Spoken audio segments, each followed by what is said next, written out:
एक बात और बताएं आपको, देवता जहां रहते वहां गए, राम राम कह के गए, फिर भी बैकुंठ नहीं गए, सीधे गए कहां? सुरधाम, जहां देवता रहते। तो मैं एक बात कहता हूं, दशरथ जी तो पहले भी जाते थे स्वर्ग लोक, बोलो जाते थे कि नहीं? आगे हुए जही सुरपति नहीं, ओ अरद सिंहासन आसन देही, अरद सिंहासन आसन देही। जब जाते थे स्वर्ग तो देवराज इंद्र आधा सिंहासन छोड़ देता था कि नहीं?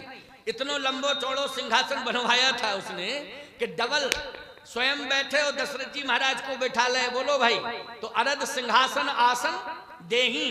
तो पहले भी जाते थे तो कोई विशेषता हुई कि दोबारा चले गए? आपको महाराज पहले जिंदा जाते थे, अब मर के चले गए। मैं एक बात कहता हूं, क्या पता मर के गए? बोले अंत्येष्टि हुई, सरजू तीर चिता बनाई, बोले तो ये प्राण निकले, तब ही तो नाव, तेल भरी नाव में शरीर डुबोया गया दशरथ जी का, और दशरथ जी महाराज की अंत्येष्टि हुई, सरजू तीर चिता बनाई, और फिर वो तो सुरधाम चले गए। लेकिन मैं एक बात आपसे कह रहा हूं, गए सुरधाम, लेकिन जब राम जी ने राक्षसों का वध कर दिया, रावण आदि का समाप्त किया, तब गोस्वामी जी कहते तही अवसर दशरथ तही आए, तनय बिलोक नयन जल छाए, अनुज सहित प्रभु बंदन कीना, आशीर्वाद पिता तो दीना। बोलो ईमानदारी से, उतर के आए कि नहीं आए लंका में? आए कौन? दशरथ जी अपना रूप धारण करके आए कि रूप चेंज करके आए? पहले ये बताओ। गोस्वामी तुलसीदास जी करे तही अवसर दशरथ, दशरथ ही आए, सीधी सी बात। और भगवान राम पहचान गए कि मेरे पिताजी हैं ये। अब मैं आपसे एक बात और कह रहा हूं, दशरथ जी उतर के आए, लंका में आए कि नहीं आए? दशरथ जी को लंका में जाते चाहे ना जाते, जब गिधराज जटायु ने रावण पर आक्रमण किया, उस समय अगर सीता जी की रक्षा करने में दशरथ जी महाराज उतर के आते और सीधे दशानन से युद्ध करना शुरू कर देते, तो ईमानदारी से बताओ इतिहास कुछ और बनता कि नहीं बनता? पहले ये बताओ। जब स्वर्ग से उतरने की क्षमता थी दशरथ में, जब लंका आ सकते हैं, तो बोलो जहां गिरिराज जी ने युद्ध किया है रावण से, वहां आ सकते थे कि नहीं दशरथ जी? बोलो, आ सकते थे दशरथ जी, लेकिन वहां नहीं आए। कहां आए? जब राक्षस सब मर गए, लाइन क्लियर हो गई, तब उतर के आ गए। बोलो आए उतर के कि नहीं? सीधी सी बात ये है, भगवान राम ये कह रहे हैं जटायु जी महाराज से कि आप जैसे पिता की मुझे जरूरत है, आप जैसे पिता की मुझे जरूरत है, इसलिए मैं चाहता हूं मोरे जान तात कछुक दिन जीजे, मोरे जान तात कछुक दिन जीजे, लीजिए आप सुवन सेवा सुख, मोहि पितु को सुख दीजे, लीजिए आप सुवन सेवा सुख। आपको मैं पुत्र वाला सुख देना चाहता हूं, पुत्र बनकर के आपकी सेवा करूं, और आपसे मैं पिता वाला सुख लेना चाहता हूं, और आपकी सेवा करके मैं पुत्र बनकर आपको पुत्र वाला सुख देना चाहता हूं। तो ईमानदारी से बताओ, भगवान ही निवेदन कर रहे हैं कि नहीं कर रहे हैं? जल्दी बोलो, कौन निवेदन कर रहा है? बोलो। यहां महाराज दशरथ स्वयं कह रहे थे, दान शिरोमणि कृपा निधि नाथ कहो सत्यभाव, चाहो तुम ही समान सुत। बोलो, चाहो तुम ही समान सुत। बोलो, भगवान ने कहा था मैं सुत बन के आऊंगा कि याचना की थी मनु जी ने कि सुत बन जाओ? बोलो जल्दी। मनु जी ने स्वयं याचना की थी, चाहो तुम ही समान सुत। तब भगवान ने कहा आप सरिस खोजो कहां जाई, नृपतो तनय हो में आई। लेकिन ईमानदारी से बताओ, यहां गिरिराज जटायु कह रहे हैं कि आप मेरे सुत बन जाओ। बोलो जल्दी। गिरिराज जटायु नहीं कह रहे हैं कि आप मेरे सुत बन जाओ, यहां परमात्मा स्वयं कह रहा है।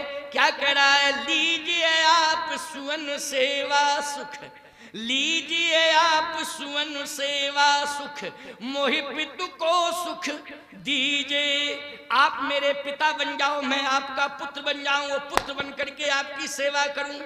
बोलो तपस्या मनु ने की थी कि जटायु ने की थी? जल्दी बोलो जरा। रामायण पढ़ते हो और जाने कितने वर्षों से सुन रहे हो, समझ रहे हो कि नहीं?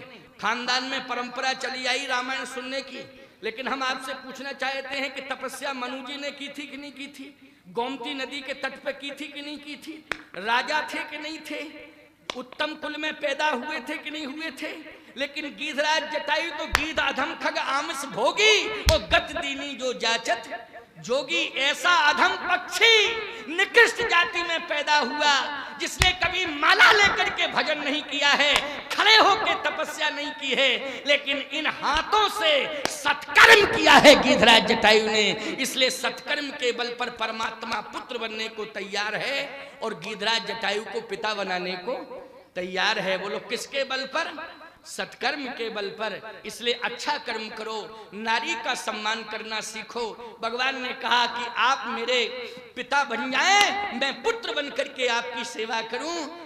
इधर महाराज दशरथ राम राम कह के चले गए, सीधे स्वर्ग पहुंच गए। तो किसी ने कहा कि स्वर्ग पहुंच गए, ऐसा कर्म किया था कि स्वर्ग भी नहीं मिलना चाहिए था। तब संतों ने कहा नहीं नहीं, स्वर्ग के अधिकारी इसलिए हैं कि राम राम कह के गए। बोलो वाणी से क्या कह के गए? राम राम कह के गए। तो बोले लौट के नहीं आना चाहिए था? कहे नहीं, अभी बैकुंठ शेष रह गया था। अभी क्या शेष रह गया था? बोले बैकुंठ शेष रह गया था। ये अंतिम बात है 5 मिनट की। इसके बाद में 4:45 बजे, मैंने कहा था ना 4:45 बजे वाणी को विश्राम, इसके बाद प्रसाद रखे ही है और बढ़िया फलाहार है, सुंदर प्रसाद। हम गए, अमनिया हो रहा था, केला सेव संतरा सब आइटम चकाचक हैं। देखो प्रसाद अभी आएंगे ना तुम्हारे सामने, चिंता क्यों करते हो? बढ़िया प्रसाद लेकर के जाना, बिना प्रसाद के नहीं। और अभी 3 दिन शेष हैं। क्यों 3 दिन है ना? 3 दिन में सब मुक्त हस्त से दान देकर इस आयोजन को सफल करेंगे। मैं लगातार पहले कई वर्ष तक इस मंच पर आया, मेरी अध्यक्षता ही रही है और आज भी मेरी अध्यक्षता है, क्योंकि हनुमान जी ने स्वयं जो है प्रेरणा देकर के मुझे इस मंच का कार्यवाहक अध्यक्ष, अध्यक्ष तो हनुमान जी हैं, लेकिन कार्यवाहक अध्यक्ष होता है ना, जिसको विकल्प में बैठा ला जाता है, कार्यवाहक अध्यक्ष मुझे हनुमान जी की प्रेरणा से बनाया गया था। और इन लोगों की इतनी बड़ी निष्ठा और श्रद्धा है कि मैं ही कह के गया था कि जब तक मेरा शरीर रहेगा तब तक मैं आता रहूंगा। लेकिन मैं भी नहीं सोचता था कि मैं चित्रकूट कामदगिरि पीठाधीश्वर बन जाऊंगा, वो इतनी व्यस्तता बढ़ जाएगी। जब मैं नरसिंह पीठाधीश्वर था, कोंच नरसिंह धाम से आता था, तब मैं सोचता था कि कोंच से सेंगोई तो आना है, क्या दिक्कत है, आता रहूंगा, कोई दिक्कत ही नहीं है। लेकिन ये नहीं जानता था कि सेंगुआ सरकार श्री हनुमान जी हमको कामतानाथ पीठाधीश्वर बना करके भेज देंगे और वहां विश्व वंदनीय दरबार है। तो केवल एक प्रदेश की ही नहीं, एक देश की ही व्यस्तता नहीं, यहाँ तो विश्व वंदनीय दरबार होने के नाते पूरे विश्व में व्यस्तता हो जाने के कारण मैं शरीर से नहीं आ पाता था, लेकिन मन से 16 तारीख को आ ही जाता था। लेकिन मैं कहता रहा कि मैं मन से 16 को आ गया। अब की बार सभी ने कहा, पुजारी जी वगैरह ने कहा, महाराज मन से नहीं तन से पहुंचो, आप तन से जरूरत है। तो मैं तन से भी आ गया प्यारे, इसलिए चिंता मत करना, सभी मुक्त हस्त से दान। कुछ फिर आ गया, ऐसी ही कृपा करते रहिएगा। अच्छा, ये कह रहे हैं हमारे रमाशंकर जी, ऐसी ही कृपा करते रहना, चिंता मत करो। अब तो कृपा शुरू हो गई है तो हो गई है, अब क्या दिक्कत की बात है। लेकिन तुम लोग खुले हाथ से दान करना प्यारे, हाँ, ऐसे नहीं कि ठंडी में ठुटरे मुटरे मुट्ठी बंद किए बैठे रहो। हाँ, मुक्त हस्त से दान करते रहना, जिससे कि ये सम्मेलन चलता रहे। तो मैं कहना ये चाहता हूं कि दशरथ जी राम राम कह के गए, इसलिए कहां गए? बोले जघन्य अपराध हो गया था, भले ही अनजाने में हुआ था, जानने में नहीं, धोखे से हो गया था, लेकिन स्वर्ग के भी अधिकारी नहीं थे, परंतु राम राम कह के गए, इसलिए स्वर्ग पहुंचे। फिर बोले लौट के क्यों आए? कारण क्या है कि लौट के आए? या तो स्वर्ग में ही बने रहते? बोले नहीं, बैकुंठ जाना था। बोले बैकुंठ जाना था तो ये रिटर्निंग कैसी हुई, वापसी? सीधे चले जाते स्वर्ग से बैकुंठ, ये लंका आने की क्या जरूरत थी? तो याद रखना, इसका समाधान हम कल की कथा में कर देंगे, ठीक है ना? कब कर देंगे? कल की कथा में करेंगे, क्योंकि 4:45 बज गया है। क्यों वीर सिंह, कुछ कहने के लिए आए हो क्या? अच्छा अच्छा, तो ठीक है। हमने कहा कुछ कहने के लिए तो नहीं आए हो, बहुत बढ़िया, व्यवस्था तुम्हारी अच्छी है। मौसम जरूर थोड़ा ठंडक बढ़ गई है, ठंडी बढ़ गई है, लेकिन हमें तो ठंडी का एहसास ही नहीं हो रहा है, गर्मी है हमारे अंदर तो, क्योंकि पसीना आया। तुम लोगों को एहसास हो रहा होगा, लेकिन कथा सुनने में तुम सब मस्त हो।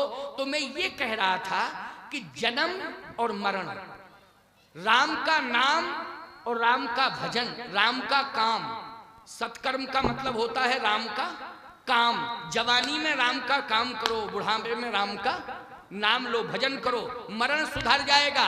और तीसरा तरीका जयंत की कथा से प्रेरणा मिलती है कि जयंत का मरण कैसे बचा। बोले इसमें महात्मा की कृपा है। बोलो किसकी कृपा है?